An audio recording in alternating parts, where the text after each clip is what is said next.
Once upon a time, she was perhaps the most hated woman in America, but thanks to a new biopic and assuming not too much writer's license was employed in the screenplay, the question arises, was figure skater Tonya Harding more victim than criminal?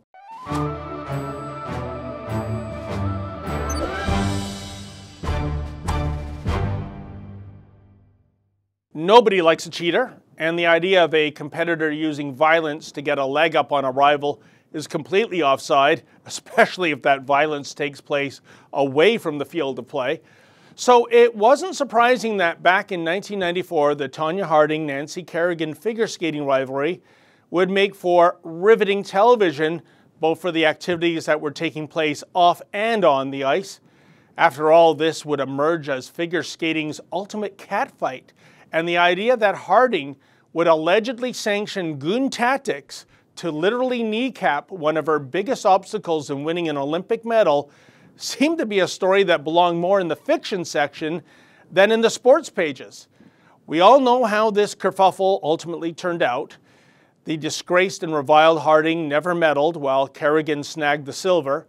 Kerrigan would go on to soak in the limelight for a while, including a guest hosting gig on Saturday Night Live.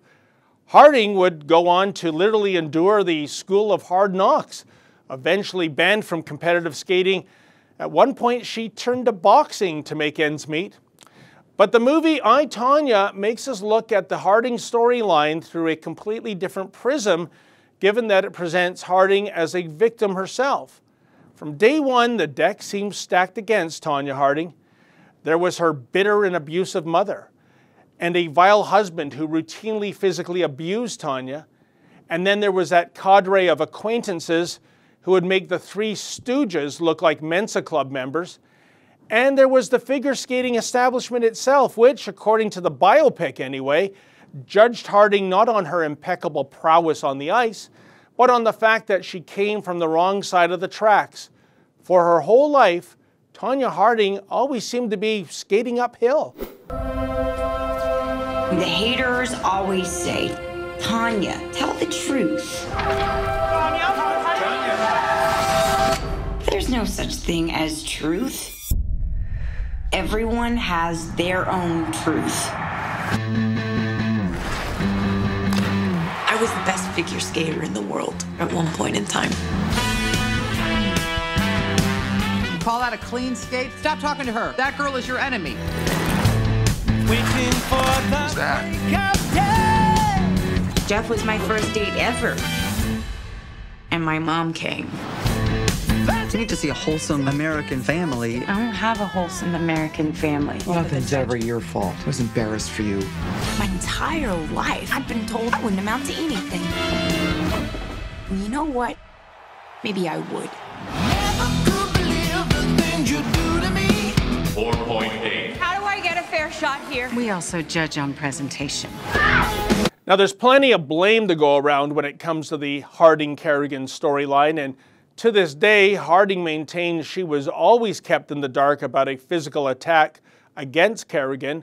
Regardless if Harding was the monster, even by default, could it be that society itself played the role of Dr. Frankenstein? Because if anything, I, Tonya makes for a cautionary tale regarding those who are only too willing to join a lynch mob and jump to conclusions. And one can only ponder how the Tonya Harding story would play out if it had occurred today. I fear that with the immediacy of social media, the lynching would have been much worse, given how people, hiding behind the cloak of anonymity, will condemn someone in the nanosecond it takes to strike a character on a keyboard. And even though we live in a day and age of Me Too and Time's Up in terms of abuse against women, the complicating factor here is that the Harding-Kerrigan saga was perceived as one woman abusing another.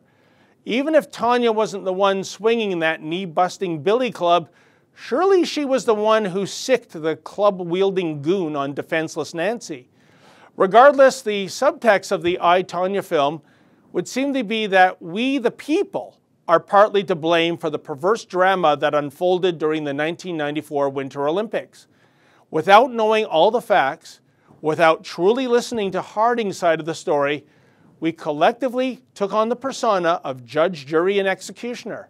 In the court of public opinion, Harding was deemed guilty without a trial. And why not? The narrative was irresistible. That of the badass trying to one-up the latest incarnation of America's sweetheart by resorting to dirty tricks. And then to have this Jerry Springer episode of Olympian proportions climax with Kerrigan and Harding going head-to-head on the same ice surface. This was Shakespeare on ice. Yet, as we collectively take on the role of Monday morning quarterback, was there also not a heaping helping of hypocrisy at play here too? As much as we're supposed to be aghast by Harding, this ice rink soap opera translated into ratings gold for CBS. That women's figure skating final in Lillehammer had all the overtones of the main event at WrestleMania. People who had never laced on a pair of skates were glued to the TV in the hopes of seeing Kerrigan trounce Harding. Put another way, what's Batman without the Joker? But if anything, almost a quarter century later, I, Tonya, forces us to ask a question, namely, who in fact was the real villain behind Skategate? And maybe part of that answer involves looking in the mirror the next time we rush to judgment. For the Rebel.media, I'm David the Menzoid Menzies. Like what you just saw, then please consider becoming a premium subscriber and never miss another Rebel video.